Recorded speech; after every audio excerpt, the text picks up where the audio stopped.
کبھی ایسا وقت آیا کہ آپ نے سب کچھ آزما لیا مگر پھر بھی نہ دعا قبول ہوئی نہ حالات بدلے۔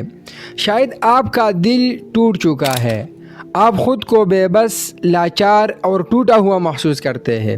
لیکن میرے عزیز بھائی اور بہنوں، ایک جملہ ہے، صرف ایک جملہ جو سب کچھ بدل سکتا ہے، جو آپ کے تمام مسائل کو حل کر سکتا ہے۔ آپ کی ہر مشکل کے لیے وہ جملہ کافی ہے۔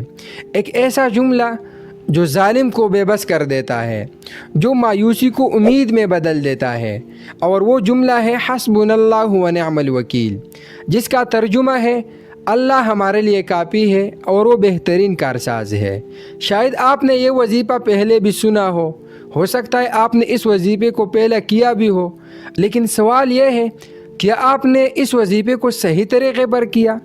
کیا کسی نے آپ کو اس وظیفے کا صحیح طریقہ بتایا تھا یا نہیں؟ زیادہ تر لوگ وظیفہ تو کرتے ہیں لیکن صحیح طریقے پر وظیفہ نہیں کرتا۔ وظیفہ کرنے کا جو طریقہ کار، جو آداب ہوتے ہیں، اس کے موافق وہ وظیفہ نہیں کرتا، پھر وظیفہ اثر نہیں کرتا، پھر وہ کہتا ہے وظائف سے کچھ نہیں ہوتا۔ ارے میرے بھائی، آپ نے صحیح طریقے سے وظیفہ کیا نہیں تھا۔ ہم آپ کو بتائیں گے کہ کیسے ایک کلمہ آپ کی زندگی بدل سکتا ہے۔ ویڈیو کے آخر میں ہم آپ کو وہ 4 بڑی غلطیاں بھی بتائیں گے جس کی وجہ سے وظائف کا اثر نہیں ہوتا، تو اس لیے ویڈیو کو آخر تک ضرور دیکھیے۔ اگر آپ بے روزگار ہیں، قرض میں ڈوبے ہوئے ہیں، گھر کے حالات خراب ہیں، شوہر بیوی میں جھگڑے ہیں، رزق میں بے برکتی ہے، یا پھر کوئی ایسی بیماری ہے جس کا علاج بھی نہیں مل رہا، اور ساتھ ہی آپ پر ذہنی، روحانی اور معاشی بوجھ بھی بڑھ چکا ہے، تو یہ ویڈیو آپ کے لیے ہے۔ انشاءاللہ تعالی یہ وظیفہ آپ کی زندگی کا رخ بدل سکتا ہے۔ یہ وہ الفاظ ہیں جنہوں نے حضرت ابراہیم علیہ السلام کو آگ سے بچایا، اور نبی اکرم صلی اللہ علیہ وسلم نے بھی میدان جنگ میں ان کو دہرایا، اور آج یہی الفاظ آپ کی سکون، مدد اور کرامت کا ذریعہ بن سکتا ہے۔ یہ وظیفہ آپ نے فجر یا عشاء کے بعد کرنا ہے۔ اول اور آخر 11 مرتبہ درود ابراہیمی پڑھیے، درمیان میں 313 مرتبہ حسبنا اللہ و نعم الوکیل پڑھیے۔ پڑھتے ہوئے دل میں اپنی حاجت رکھیے، آپ کی ہر پریشانی، آپ کی تکلیف، آپ کی بے بسی سب اللہ کے سامنے آپ رکھ دے۔ کم از کم 7 دن یہ عمل مسلسل کرے، اور 100% یقین رکھے کہ جس رب نے حضرت ابراہیم علیہ السلام کو آگ سے بچایا، وہ آپ کو بھی تنہا نہیں چھوڑے گا۔ اس کلمے کے ذریعے وہ آپ کے حالات بھی بدلے گا، پھر آپ دیکھنا انشاءاللہ تعالی کہ آپ کی زندگی میں تبدیلیاں آئے گی۔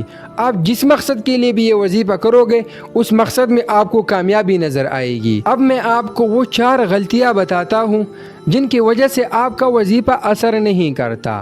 نمبر 1، صرف زبان سے پڑھنا، دل حاضر نہیں ہونا۔ نمبر 2، شک کے ساتھ پڑھنا، پتہ نہیں کام کرے گا یا نہیں۔ نمبر 3، مسلسل گناہوں میں رہ کر وظیفہ کرنا۔ نمبر 4، کسی جعلی عامل سے پڑھایا ہوا وظیفہ کرنا۔ یاد رکھیے، وظیفہ اثر تب کرتا ہے جب دل جھکا ہو، زبان نرم ہو اور یقین زندہ ہو۔ اللہ تعالیٰ ہر اس بندے کی پریشانی کو دور فرمائے جو کسی مشکل کی وجہ سے تڑپ رہا ہے۔ یا اللہ، جو بے بس ہے، بے سہارا ہے، تو اس کی دل کو سکون عطا فرما۔ تو سب کچھ کر سکتا ہے یا رب، تو ہی کافی ہے، تو ہی بہترین کارساز ہے۔